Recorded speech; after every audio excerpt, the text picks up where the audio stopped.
Hey guys, and welcome to season 4 of the Yes People podcast. I'm your host Savia Rocks, and in this season, we get to remember and reminisce back in time with some of our guests like...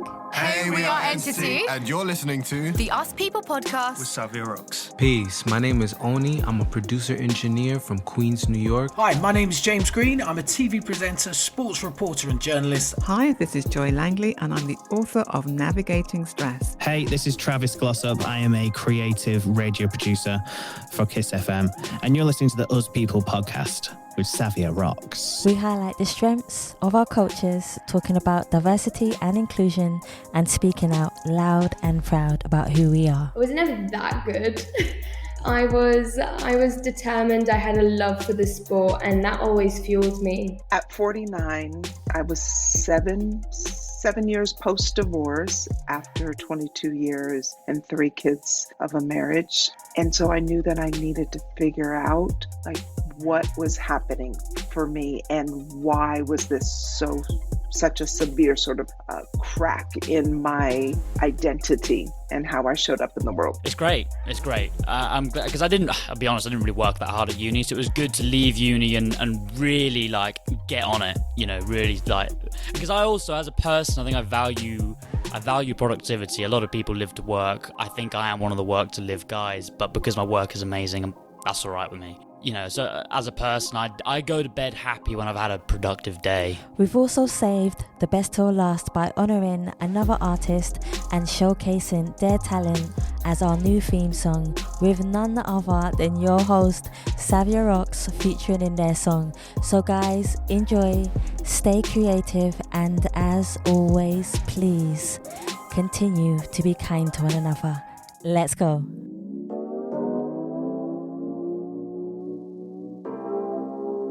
Thank you.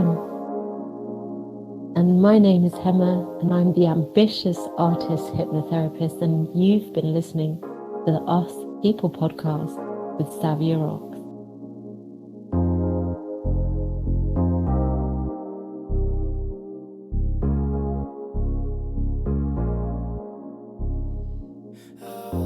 Peace of mind. Gotta keep my energy and peace of mind. I protect my energy and peace of mind. Hey guys, and welcome to another episode of the Yes People podcast. I'm your host Savia Rocks, and today I have Hema Patel here with me, who is the Ambitious Artist Hypnotherapist. I love the title already. Hema, I want to thank you so much for taking your time to come on the Yes People show. How are you? I'm good. I'm really pleased to be here. I feel that we all have something to say, and when we can spread our message to a bigger audience, we can have a bigger impact. And you know a little bit about my story already, and I'm sure we'll go into that. And yeah, sometimes things happen in our lives that wake us up to what we're here to actually do. Yeah, I totally agree with you. I would love for people to know more about you. So my first question for you is, could you tell us a bit about your background, but also where you grew up and how that influenced you to be the person who you are today? Background and where I grew up. I've lived in a lot of places in the UK. So I grew up in northwest London, and I would sneak off to central London on the tube at the age of 12. I would tell my mum I'm just going to the local shopping mall to hang out with my friends. And then I'd be in Oxford Street and Bond Street and all sorts of places. So I think growing up in London definitely shaped a lot of who I am now. Yeah.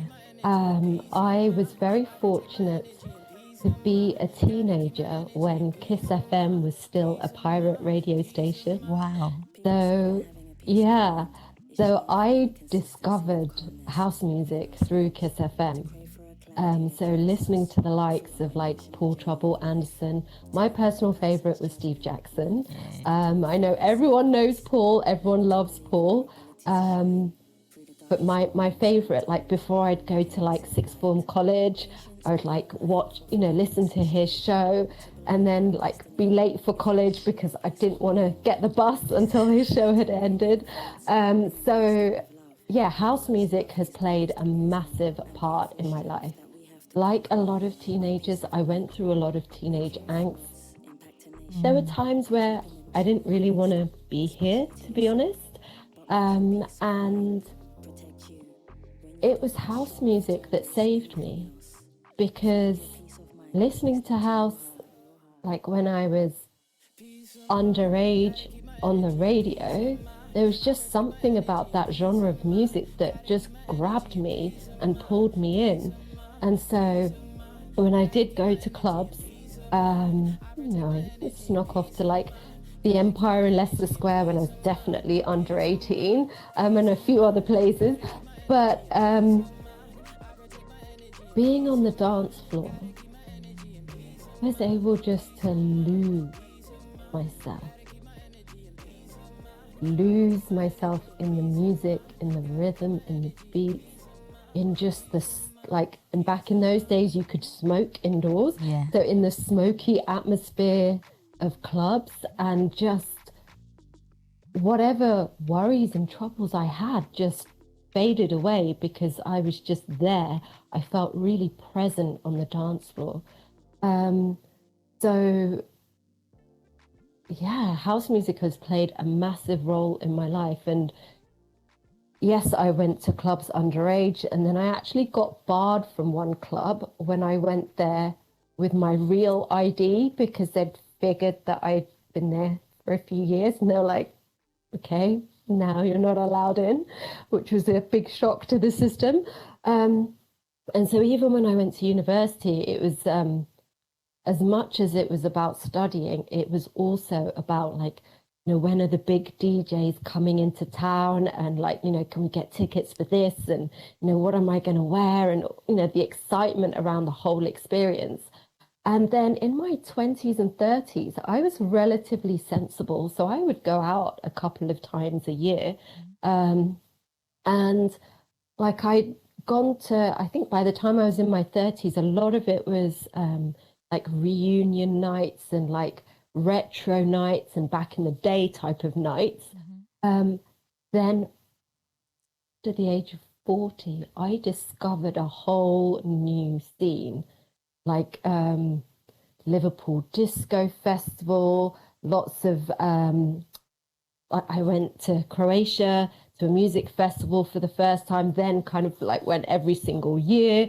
And so it's kind of played a bit of a renaissance in my life. And I think sometimes you can get really caught up in like living to work, and, making sure you hit your monthly targets, making sure, you're doing well in your annual reviews and all of that kind of stuff. And, I'd worked in corporate, in IT. I'd also worked as a secondary school teacher. So everything was very target driven. And then like rediscovering the music that I loved, but not in a commercial way, but more of an underground way. And then being introduced to a whole new tribe of people, suddenly felt like, hey, this is where I belong. This is where I've always belonged, with these people, listening to this music. And suddenly that presence was back there, rather than living to prove myself to someone, or to, get a certain salary, or to be able to afford a certain, flat to live in. Suddenly it was like, okay, I'm just living for the moment. Like, I'm right here, right now, I'm not worried about anything else. So yeah, I've lived in the north of England, in both Manchester and Merseyside.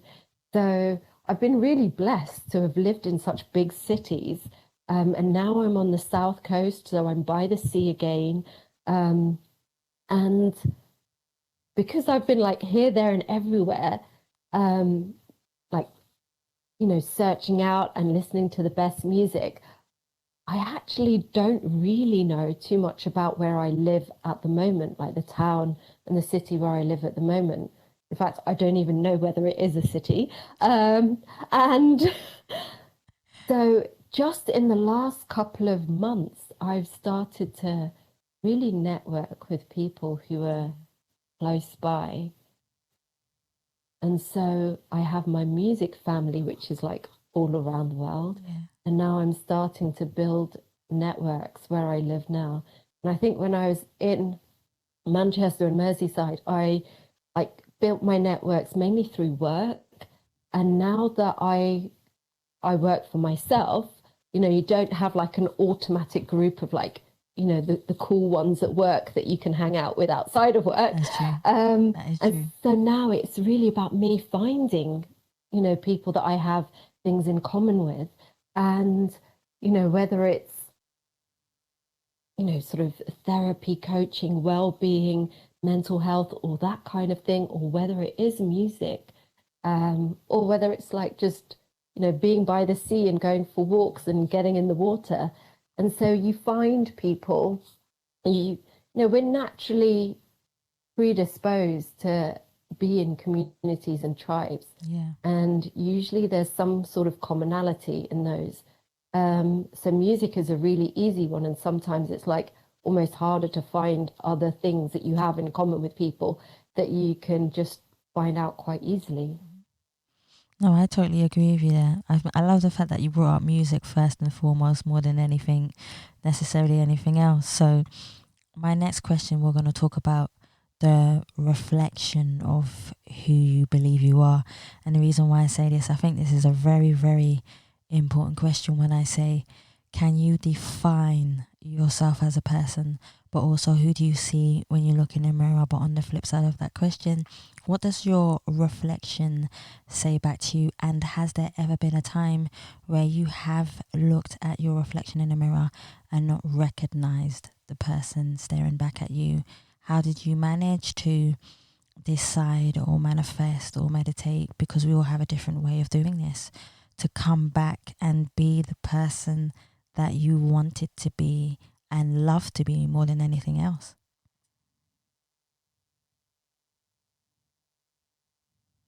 First of all, that is a beautiful question. And my immediate response when you asked that question was not that long ago in 2020. I couldn't look at my reflection in the mirror. I found it very to look at my reflection in the mirror. And I had been in a toxic relationship in 2018 and 2019.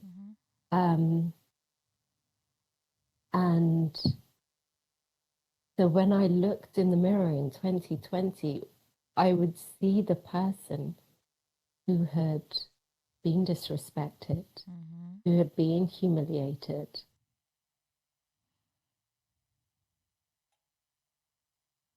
who had put up with things that she shouldn't have put up with, and who hadn't trusted her intuition. Yeah.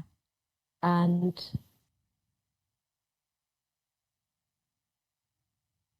yeah, this is quite hard to say. I didn't like the person that was looking back at me. And I had begun my healing journey in 2020. And I had received RTT hypnotherapy, which is what I have since trained in. And I felt that internally there had been so many shifts. I had begun to believe in myself. I had begun to love myself. Yet in the mirror, that the outside was still the person who'd been in that relationship. Yeah. And so what I decided, I used to have long black hair. And I got my hair cut. And the hairdresser took it from like, you know, almost by my elbows to my shoulder. And I got home and I was like, it's just not enough.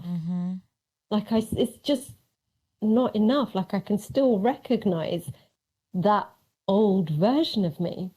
So I went back a week later and she was like, why are you here again? And I was like, I want it gone. Like, I want it really short. And so she took it a little bit shorter. She was like, are you sure? Are you sure? And I was like, yep, keep going, keep going. And then she revealed to me, I'd been going to the same hairdresser for years, and then she revealed to me that she was actually a specialist in men's hair. So I was like, well, of course you're the right person to take my hair really short, because that's what you're used to. And I was like, all this time she'd never told me. And then suddenly, the person looking back at me on the outside matched the inside. There you go. And so it wasn't that I was hating on myself. It's just that there was a disconnect between the outside and the inside. Like, the inside had changed, but the outside hadn't.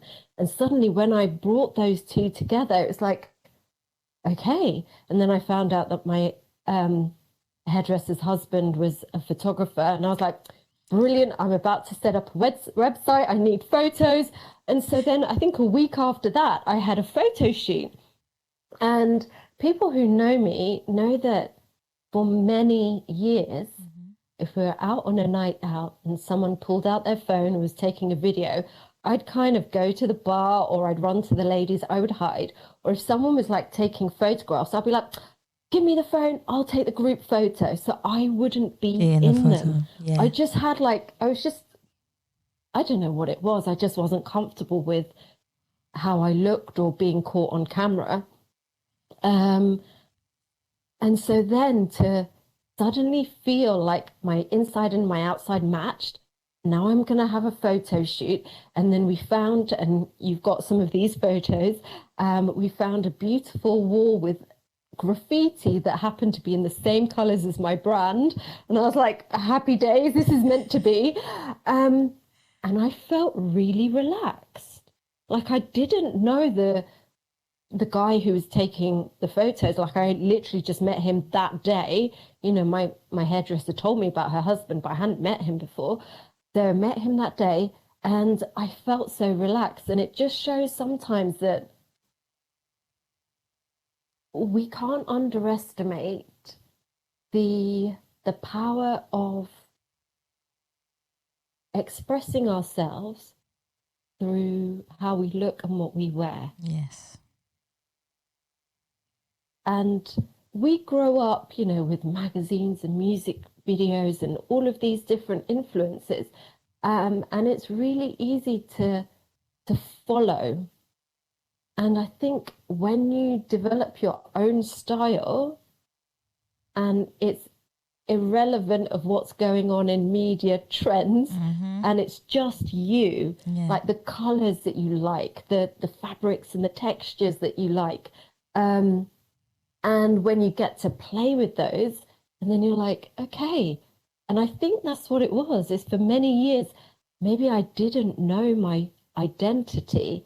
I didn't know what really made me me, because I'd been either in corporate environments or working in schools, and you know, you have to look a certain way, you have to dress a certain way, you have to speak a certain way. And I think, you know, like running my own business and being myself, it was like, well, now I get to be me. Like, I get to wear what I want on a photo shoot. I don't have to stick to like any kind of corporate branding guidelines or anything like that, you know, and I can just do my own thing. And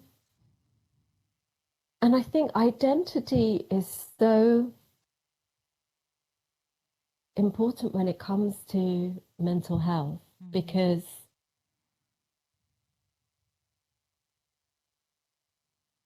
and Dr. Gabor Mate talks about this. He talks about authenticity and attachment. And authenticity of being our true authentic self, our real self. And then the attachment is like our need for connection and belonging. And so sometimes we fulfill our need for connection and belonging by saying same. And it's about finding that balance of like, okay, if I want to, you know, belong to a certain tribe or like a music family or a genre, how can I still express that and be my true authentic self and have my own like quirkiness and, you know, my unique style? And so when you ask the question of how do I come back to myself, the thing that really speaks to me is meditation. Ooh. And my heritage is Indian. And my whole life, I was like, I don't really get meditation. Like when I close my eyes and try not to think of anything, I'm still thinking about what I'm going to have for dinner later, or what I'm going to watch on TV, or like, have I got that in the fridge? Like, I'm pretty sure that's not what meditation is. And I was like, I'm Indian. Like, surely genetically, I should just know how to do this. Yeah, I'm like, you know, maybe something's been passed down, and like clearly it doesn't work like that. Like there's like no like handbook that gets passed down that, like, you know, suddenly because you're Indian you know how to do yoga and you know how to meditate. So yeah. And then what I did is I found my way, and I was like, yes, silence doesn't really work for me, but guided meditations do. Yeah. And so when someone is speaking, when there's a little bit of gentle music, and then I'm guided, I'm less likely to think about what I'm having for dinner, and I'm more likely just to absorb the words, get into the feeling. And that kind of all happened around the same time as me training to deliver RTT hypnotherapy. Yeah. And RTT stands for Rapid Transformational Therapy. It's a form of hypnotherapy that like takes in the best bits of CBT, NLP, counseling, and we do things like inner child healing, like family systems, reparenting your inner child, you know, joining the dots of what happened in your past, so that you can identify patterns in your past and then interrupt them. It makes you look at the stories that you tell about yourself and then release those stories. Let go of the stories that don't serve you. Let go of the stories that steal your peace. And so when I deliver RTT hypnotherapy, you know, the session can last like 2 to 2.5 hours because it's quite intense. It's way more intense than traditional hypnotherapy. Some people say that it's like 6 hypnotherapy sessions in one. Wow. Like it's powerful stuff. And hypnotherapy in itself is, you know, comparable to having a lot of like counseling or CBT. One of my clients, after one CT hypnotherapy session, she said, I have understood, processed, and released more in this 1 hour session than I did with 10 years of psychodynamic therapy. And I was like, are you for real? And she was like, yeah. And she wrote it in a WhatsApp, and I was like, can I share that screenshot? She was like, you are more than welcome. She was like, more people need to discover this, because otherwise you could be seeing a therapist for months, years, and still, you know, just talking about the same stuff and not really moving forward, and not really, because I, you know, the one word that I would say 90% of my clients say at the end of a session, that they feel lighter because they've made sense of the past. They've made peace with the past, so they feel unburdened. It's just like a beautiful release, a letting go.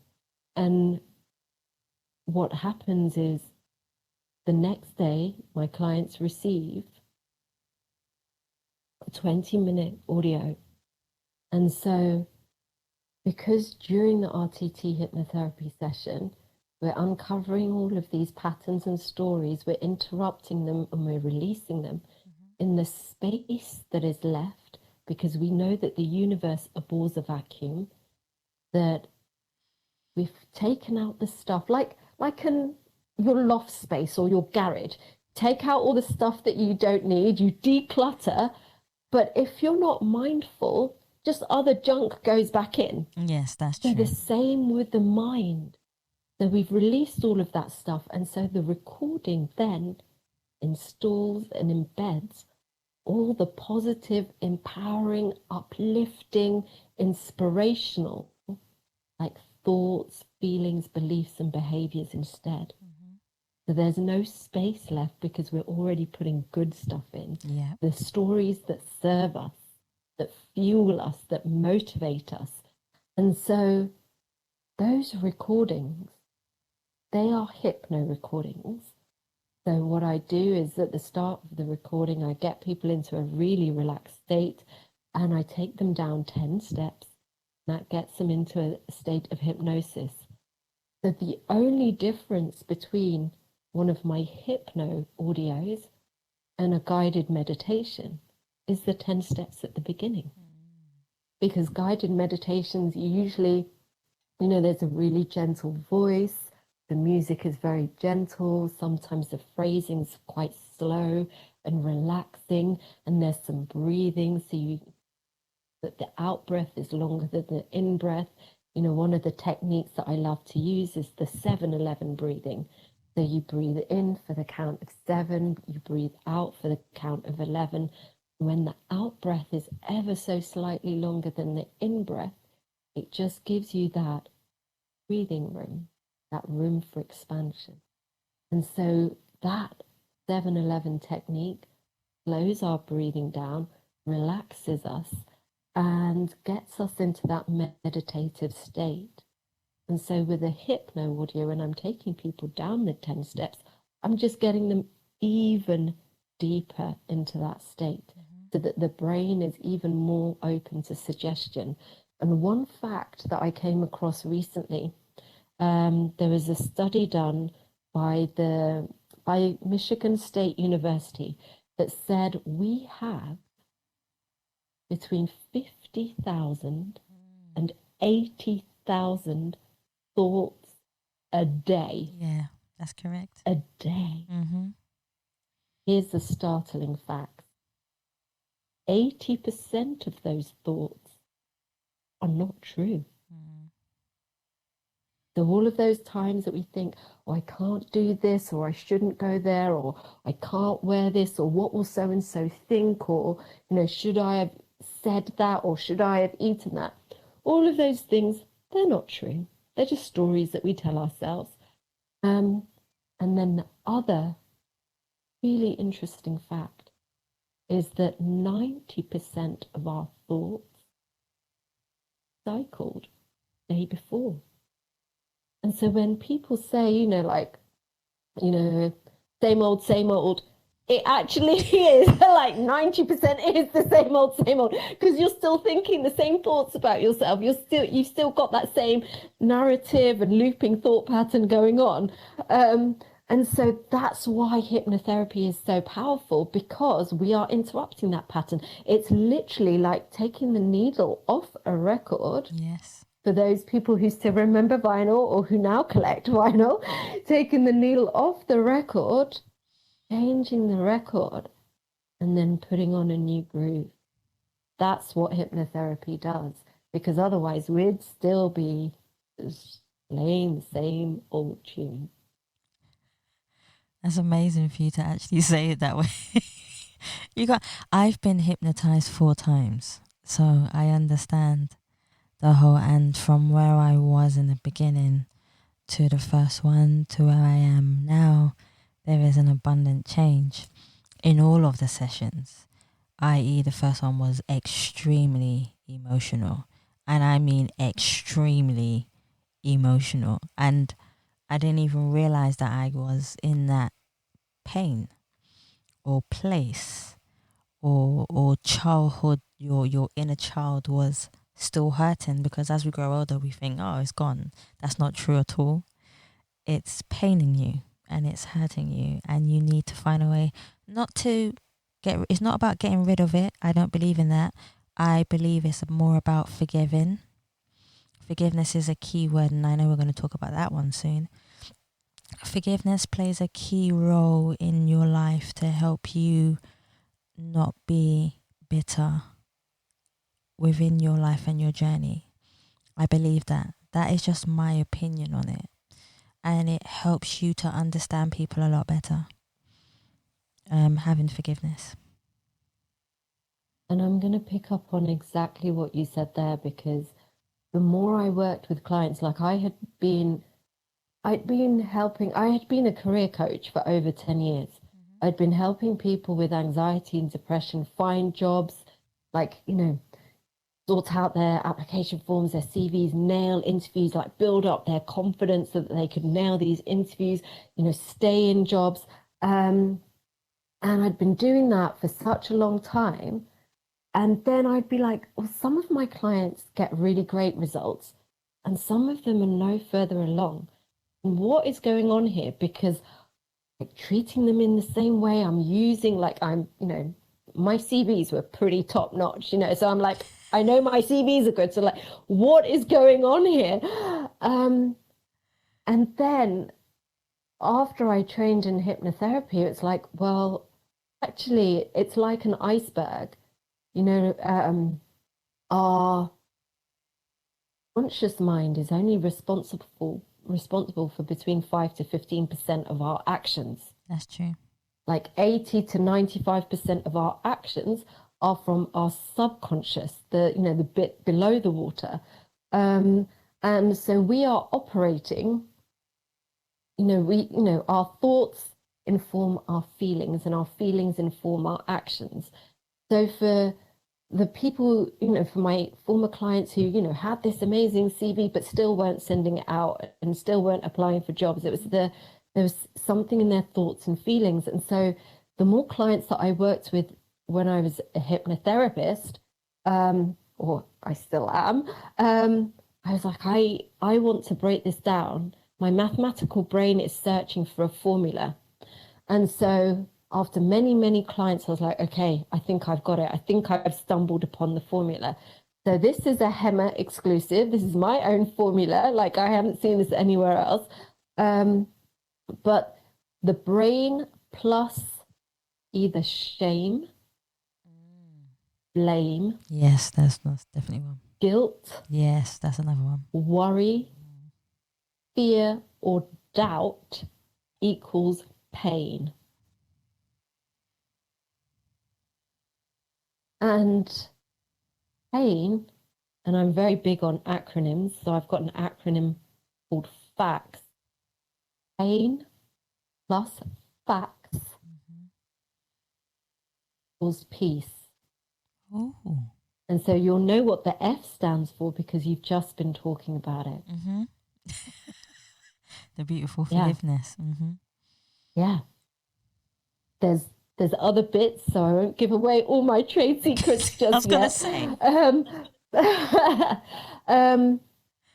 But I will let you in on the S, because the S is about the stories that we tell ourselves. Yeah. So it's about forgiveness, and it's about catching the stories that we tell ourselves. Is that story actually real? Or is it that 80% of our thoughts which are not true? Mm-hmm. Where is that story coming from?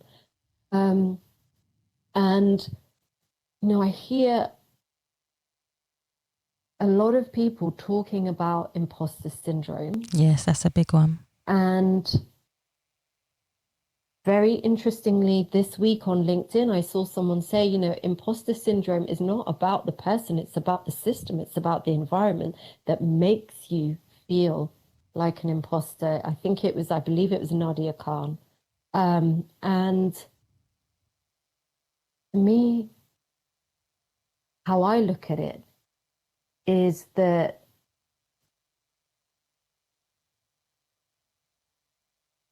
thinking of the actor Robin Williams,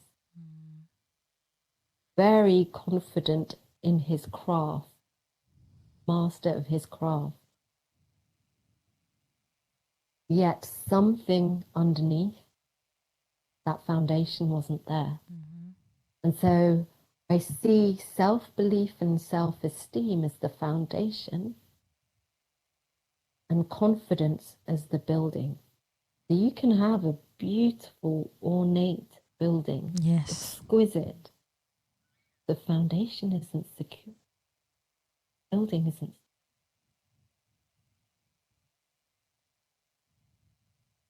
In schools, we are taught the skills, and in the workplace, they value experience, knowledge. All of those things contribute to confidence. What I would love to see is more being done to educate our young people, our adults, everyone, of belief, getting that foundation really. And so when you take the pain, you add facts, we've got forgiveness, which is the F, the stories as the S, that gives us peace. Using that same foundation analogy is that when we have the foundation of peace, then we add passion, and then we add purpose. That is when we open up full power. That's where we get to access our zone of genius. And again, society rewards us and entices us with following your passion, living your purpose. And my message is about peace. Get that foundation of peace sorted. And then when you have that passion and purpose, you're not looking for people to take you off your pedestal. Yeah. You're not thinking, you know, how long can I maintain this? How long can I be allowed to be here? You know, can I be consistent? Because you know that when you have your foundation of peace, even if your purpose changes, even if your passion suddenly becomes like obsolete overnight. You know, I was thinking about this earlier. When I was growing up, there was no such thing as a social media manager because there wasn't social media. And so That is true. the world is evolving so rapidly that if we rely on passion and purpose, but the world moves in a different direction, you know, if you were, you know, in the print trade, printing newspapers, those people suddenly went out of like work overnight because everything, you know, more things became digital. And so if that is all you have to cling on to, then of course it's gonna feel like your whole world has fallen in. Yeah. Whereas if you establish self-esteem and self-belief and you have peace, everything else can change. That's true. You know that you can reinvent yourself. You know that you have that, you know, that bounce back ability. It's a beautiful thing to be able to have. I know that people are going to resonate with that answer. Believe me, I'm going to get even more deeper because the story that I know you are about to share comes from a place of emotions and means a lot to you. So it's I always talk about mental health. This is a great thing to talk about. We all have mental health, regardless if we try to run away from it or run towards it. And also mental health is a fear factor for a lot of people. And some people are in denial of that fear factor of having mental health.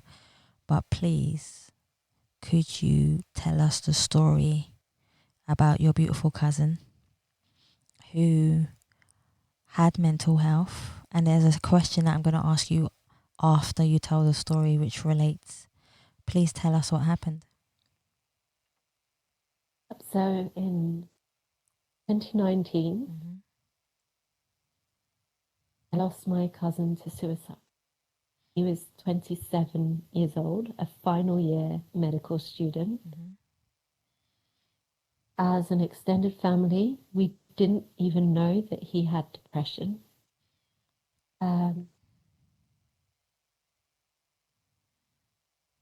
between his death and the inquest into his death and more. I became very close to his mum, my aunt, and that he had been on antidepressants. He had expressed to his GP 3 times that he had suicidal thoughts. He wasn't deemed high risk. He was given a leaflet for counselling. And we know that when people are given leaflets for counselling, there's usually like a 12-week waiting period.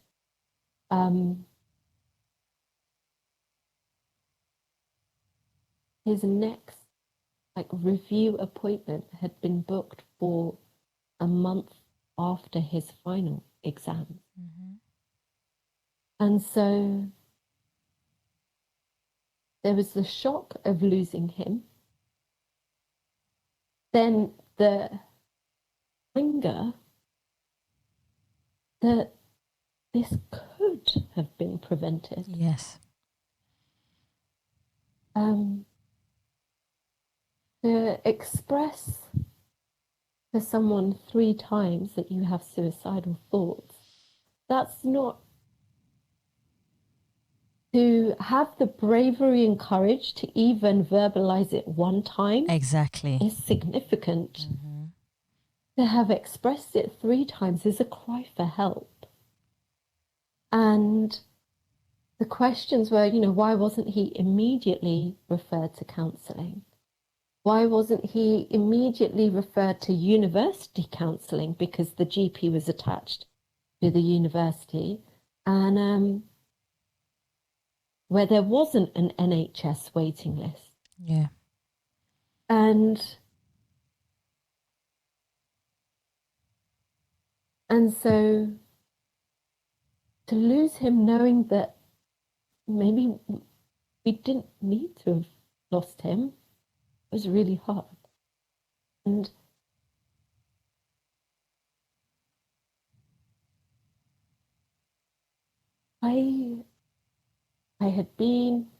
we had been on a family safari a couple of years before he passed away. And my family is of Indian heritage, but we're East African Asian. So my grandparents were born in India. My parents were both born in Africa. My mum lived in both Kenya and Tanzania until the age of 14. And so we were on this family holiday, sort of my family and my cousins. And I remember talking about work. My cousin asked me, what are you up to these days? And I was like, I help people with health conditions and disabilities, usually sort of anxiety, depression, or maybe, neurodivergent conditions, to find jobs and to stay in jobs. And he was like, do you need a degree to do that job? I was like, I don't need a degree to do my job, even though I have one. It's not the best paid job in the whole world, but I tell you what, it's so rewarding. I knew he was going to say to that. have someone, who's really anxious. I remember having clients who initially, that they were adults and they would come in, with a friend or a family member because they were so anxious about speaking to a new person. I remember one client in particular, he'd come in with his mum for the first couple of appointments. Then he got one job in retail, and then months later he got another job, and he was a driver's mate. And I was like, oh, what's the best bit about your job? And he was like, the banter with the other lads. I'm like, this blew my mind, how in the space of less than a year, someone who was almost shaking when they spoke to me initially now loves banter with the lads. So, I was telling my cousin, it's not the best paid job in the world, but it's so rewarding and it's so much fun, and it's, and so, we'd spoken a little bit about work, and, the rest of the time we were speaking about, what animals we'd seen on safari and what we're having for dinner, just usual stuff that you talk about when you're on holiday. And so as well as the anger of more could have been done, I felt really guilty that I hadn't spotted any signs that, how did I not see, how did I not have an inkling that something was amiss? And so after he died, it took me some time to think, you know what, even though I really enjoy my job and I'm good at it, I'm here to make a bigger difference in the world. It's time for me to do something more to help people. And before I left the job that I was in, they, sent us on this training course, a 2-day mental health first aid training course. And I was like, oh, this is so good. We're learning about all these different mental health conditions, what to do in a crisis, how to signpost people. I was like, this is so good. But maybe I'll become a mental health first aid instructor. Maybe this is what my calling is. And I did what I usually do, and, not something that most people would recommend, but I left my job without having anything to go to, because I was like, I know I'm done here, but like, what's the next step? And yeah, you do that. Yeah. Like everyone is like, wait, you haven't got anything lined up? And I'm like, no, I know that this is done, but I just haven't figured out the next chapter, and I'm sure it will all work out. And it always does in the end. I think other people get more like anxious and nervous about the gap, but I'm like, no, it's all good. And then I stumbled upon a masterclass online with Marissa Peer, who I had heard of before. And I knew a little bit about hypnotherapy because like one of my exes had hypnotherapy to treat his alcohol addiction. And so I knew it worked because he'd stayed sober. And so I, went to this this masterclass with an open mind. And at the end of the masterclass, there was like this 20-minute hypno. The next day, I felt different. Something to this. And then that week, it just kept the thought kept coming to me, rather than making people aware of mental health conditions, why not help treat it? Why not help alleviate it? Why not help solve it? And so as part of the training process, you practice on each other. And I was like, okay, before another student practices on me, I'm just going to pay a professional. I'm going to pay an experienced person. Because if I'm going to, yeah. So, that was so the right decision, because my first session was about visibility. I was like, if I'm going to have a business, I can't hide behind when you work in corporate or education, you're representing who you work for. Whereas suddenly when you have a business, you're just representing yourself. And it's like, okay, how do I do that? How, I am going to have to be the face and the voice of things, and I'm going to have to do things. So my first session was on visibility. And the first RTT session, because they ask you, and I say this to my clients as well, make sure you have a glass of water beside you and some tissues. I kid you not, I cried so much. There was so much snot that I was like, have I even got enough tissues beside me? Because I'm like, okay. I was bawling my eyes out. And that is the thing of when you said about childhood trauma, and someone said on one of my social media posts yesterday, time heals. Yes and no. Time helps us forget because we have more distance, less connection to the memory. Does it always heal? And so they say that most of us have experienced at least 2 traumatic events before the age of 7. That's true. Could be trauma with a big T, abuse, neglect, discrimination, poverty, all,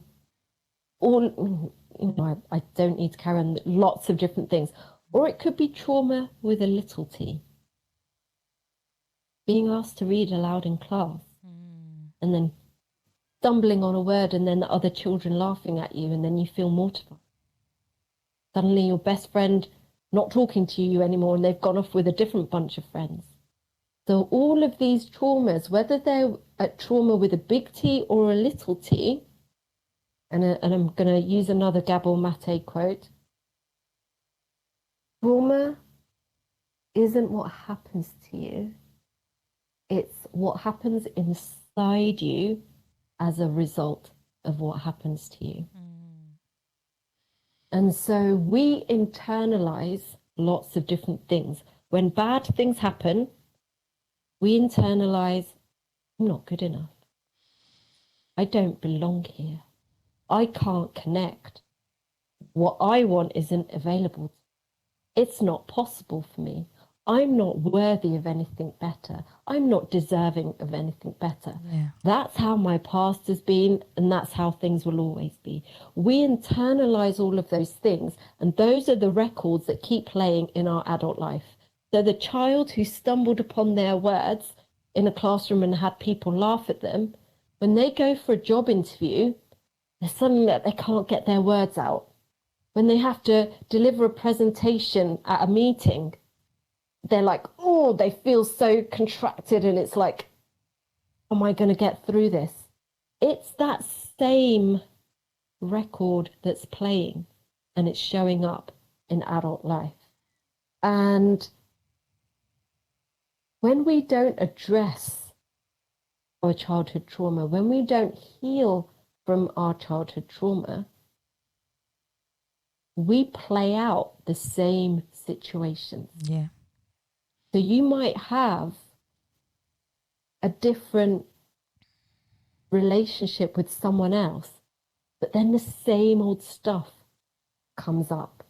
You may go to a different workplace, and instead of a toxic boss, you have a toxic colleague. And so these things follow us, yet we're the common denominator. And so until we take that needle off that record and put a new record on, it's still going to play. And so losing my cousin gave me a wake-up call. And I wish it hadn't have taken that to have had the wake-up call. I wish I could have had that wake-up call without losing him, because the work that I do now in helping people using RTT hypnotherapy, would have loved off that, that. He would have buzzed off that. He was a final year med student, and the feedback that he got when he did hospital placements was about his bedside manner. At his funeral, when his friends spoke, the one word that kept coming up over and over again was kindness. They said that he listened to all of their problems. He was the one that was there for them. And so I know my cousin would have been really good at doing what I do. So sometimes what keeps me going is that we're doing this work together. Mm-hmm.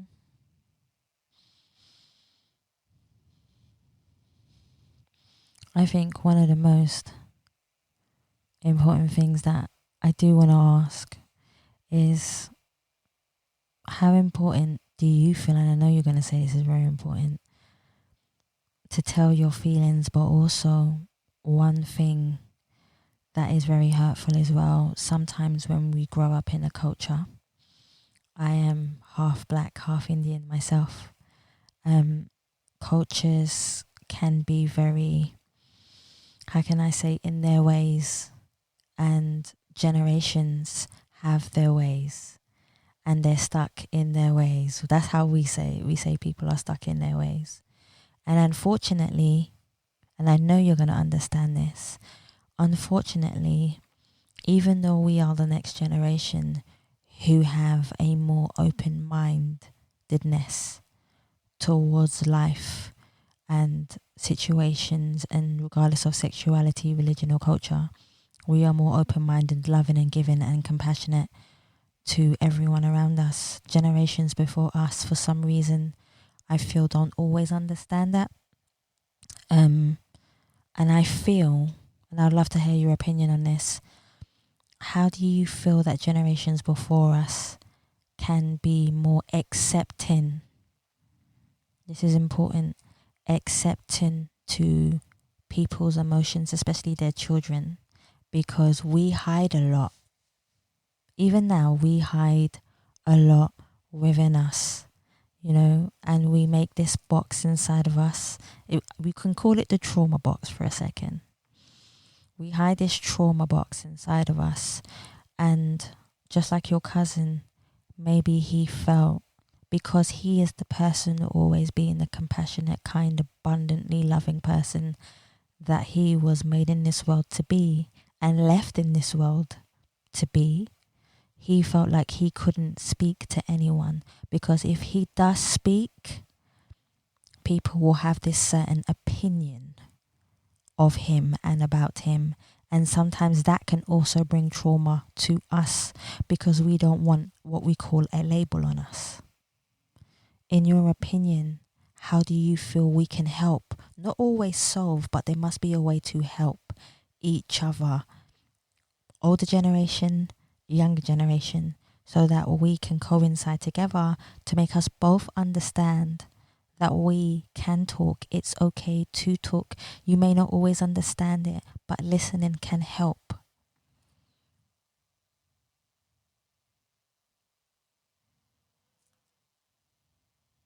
There is so much that I would like to pick up on what you.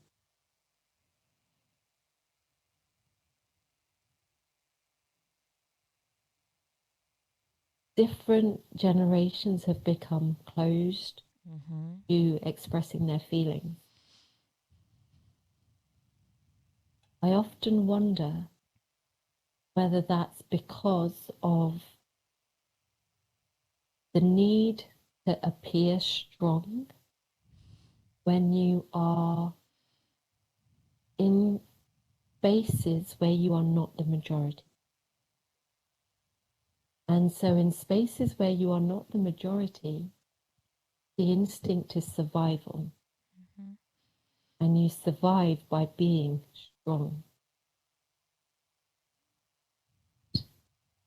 I feel like knowing that my grandparents made the journey from India to Africa, then my mum's generation made the journey from the UK, that couldn't be seen to be less than.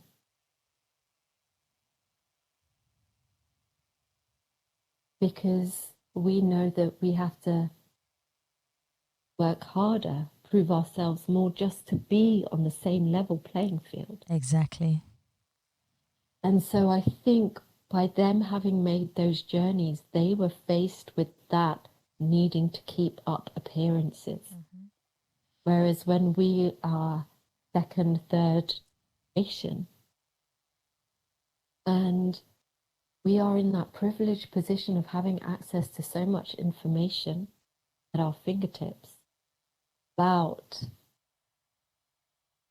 mental health, about trauma. Like, I know there's Dr. Jessica Taylor who speaks about mental health as being trauma responses and coping mechanisms. You know, that's all it is. And we've all experienced trauma. Nearly all of us have had some form of trauma, at least 2 traumatic events by the age of 7. And everything else is a coping mechanism. And it's whether those coping mechanisms are helpful and healthy or harmful. And so where feelings come in is parents' generations are like, you know, don't express feelings, don't express any sign of weakness. And we know that when we don't express feelings and emotions that don't get expressed or processed or released or resolved get stuck in our bodies. Yes. They get stuck in our bodies and they cause disease, that dis-ease. And so until we deal with all this stuff that is stuck inside us, we're still going to be facing different diseases. And so then the more we release, process, and resolve, the healthier we become, because any event or experience, we make meaning of it and we form beliefs on it. And each of those beliefs, so, you know, that must mean that I'm not lovable. That must mean I'm not worthy. That must mean I'm not good enough. Then the belief is, okay, I'm not good enough and I never will be. And then along with the experience, the meaning and belief, there's an emotion that's attached to that. Mm-hmm.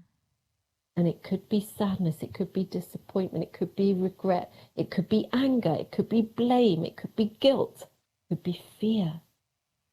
And so all of those things left to their own devices literally just make a cocktail inside of us. That is true. That's true. And until we learn how to safely navigate and process it. And so what we're learning, what we have the privilege in this time, because we have access to all of this information, we know that self-acceptance is key. Accepting our feelings rather than pushing them down or repressing them or avoiding them. And the ways that we push our feelings down, drugs, food, Netflix, scrolling, yes, all of those things disconnect us from feeling our true feelings.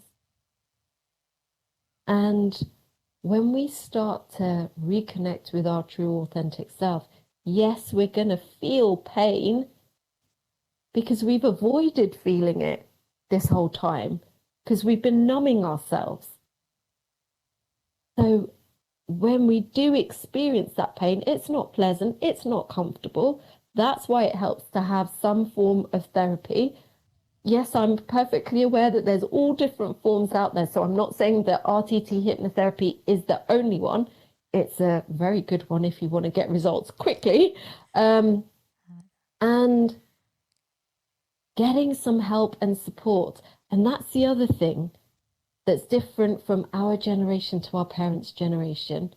The first being that whole thing about expressing your feelings and feeling your feelings and, you know, like being able to verbalize them and being able to be sad and accepting that you're sad rather than like, you know, just get on with it. Like, you know, just, you know, the other thing that's different is we are far more open to the concept of getting help and support. Yes.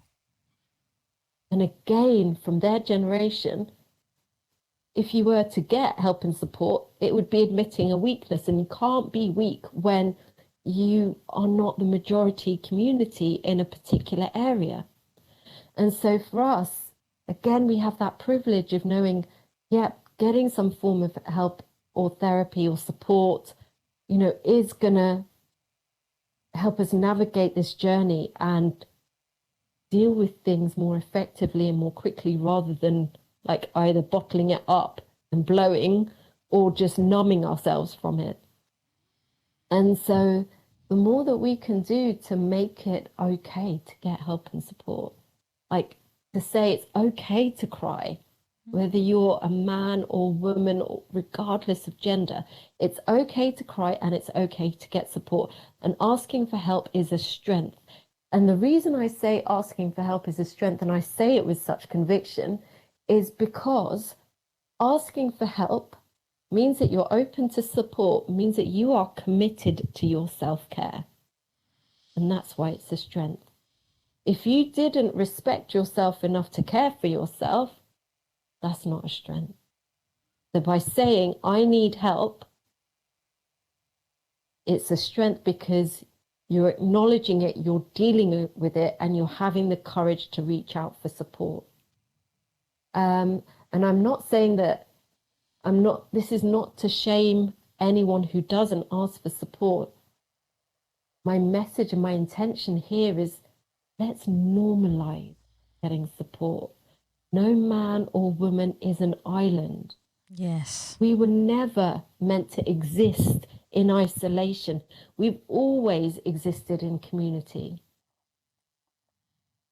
And, going back, there would be elders within the community that you would speak to. There would be people whose roles would be that nurturing, the medicine man, the medicine woman, not in the pharmaceutical GP sense. And that's a whole other conversation. I was going to say that would take us another, which I would love, because I have a big opinion on, big opinion on that. So I only have 2 more for you. The next one I feel you spoke a little bit about before, but it's about finding peace. So my question to you is, when do you believe the last time you found the purity of peace within yourself?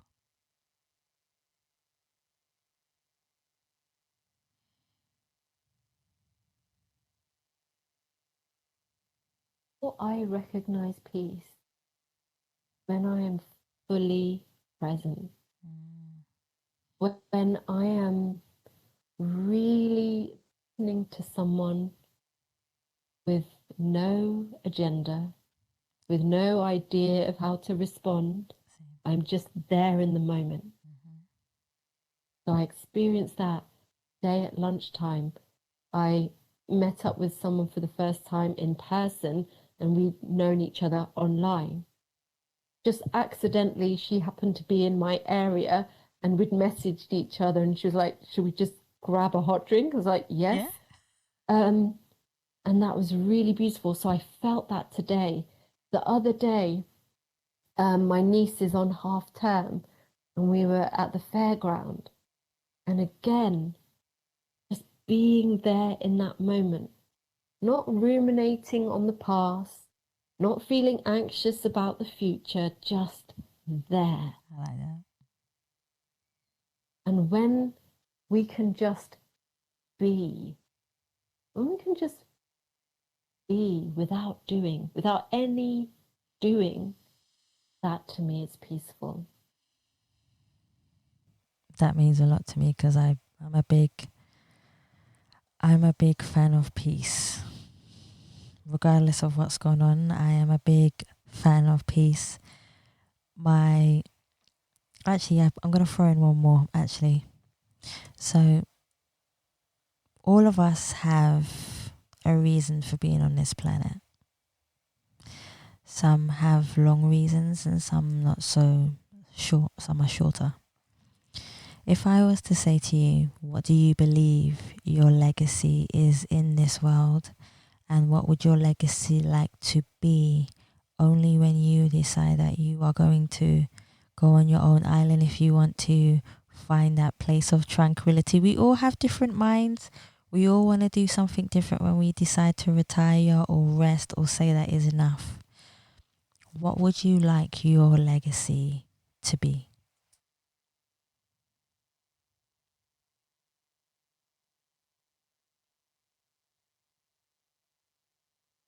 Know the saying, hurt people hurt. Yes.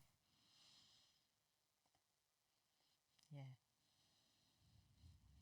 If I can help more people heal, there will be less hurt. That is very true. That is very, very true. That's a good enough answer for me because I believe the world needs it. I believe the world definitely needs it. My last question for you before I have the abundant and humbleness of saying thank you to you is, where can everyone find you on all your social media platforms? Where can people just hear about what you do, how you help people? what your story is if they want to get into more depth about who you are as a person and also what you've been through. Where can they find you? My name is Hema. I have one of the most common surnames in the world. So please do not try and Google me or find me on Facebook or LinkedIn with my name. So I'm going to save you some time. The handle that I use on Instagram is at Reset Discover, the word. I have a Facebook group with that name. I have recently set up a TikTok account with that name as well. I haven't done anything with TikTok yet. It's coming. It's in the pipeline. Reset and rediscover. And I know that to me, those two words are really important because we can reset ourselves in the present by making peace with the past. That's true. Which then allows us to rediscover us so that we can create the future that we want. That's true. Set and rediscover. That is definitely true. Guys, please go and have a look. Please get in touch. You know, it's important for all of us to connect and network with each other because everybody's story can save somebody else's life. It's important. And the more people that we help, again, just like you said, the more pain we get to heal in a different way because all our pain levels are different, you know. And this is where I want to say abundantly, coming right from my heart, from beginning to end, I want to say thank you so much for your time, your kindness, your compassion, your emotional self, and just letting yourself be present in the moment, because I think that is so important to have. Thank you so much for taking your time, because time, again, is precious. For coming on the Us People podcast show, I appreciate you so much. Thank you. Thank you. And my name is Hema, and I'm the Ambitious Artists Hypnotherapist, and you've been listening to the Us People podcast with Savia Rock. Hey, she said it without me even saying.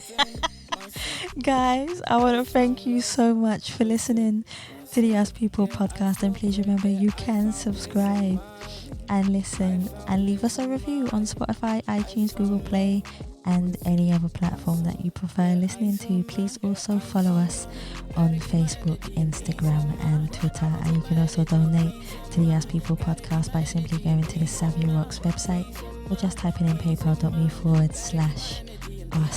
People podcast. Guys, thank you so much for listening. Stay happy, stay positive, and as always, please continue to be kind to one another. Peace of mind, peace of mind. I need a solution. Yeah, I'm done. I'm done with her. Yeah, I'm done.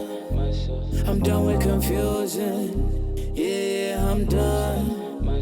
I need a solution. Peace of mind, peace of mind. Gotta keep my energy and peace of mind. I protect my energy and peace of mind. Gotta keep my energy and peace of mind. Peace of mind, peace of mind. Gotta keep my energy and peace of mind. I protect my energy and peace of mind. Gotta keep my energy and peace of mind. Peace of mind, peace of mind. Gotta keep my energy and peace of mind. I protect my energy and peace of mind. Gotta keep my energy and peace of mind. Peace of mind, peace of mind. People say that having a peace of mind is trying to find a consistency of calmness within ourselves, to crave for a clarity that drives us through our emotional journey of life, to never let a person's judgment manifest into a fear inside of us, learning to believe in our ability to shine through the darkest moments and tunnels when we cannot see the light.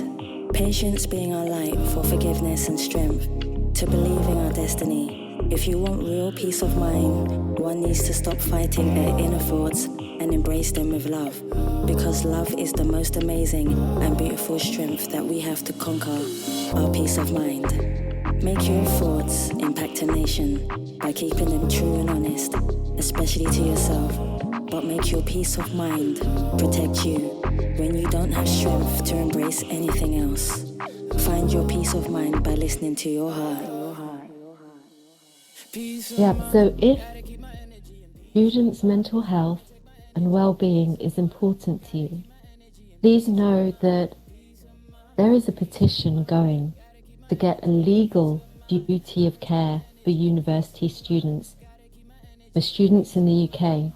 At the moment, university staff are covered by a legal duty of care. All pupils are covered by a legal duty of care. Sixth form college students are covered by a legal duty of care. University students are not. So please do help us get to 100,000 signatures before the 19th of March. You'll find the link to the petition in my bio, and every single signature counts. When you sign the petition, you'll receive an email. Do click to confirm that email, because that is when signature will count. Thank you so much.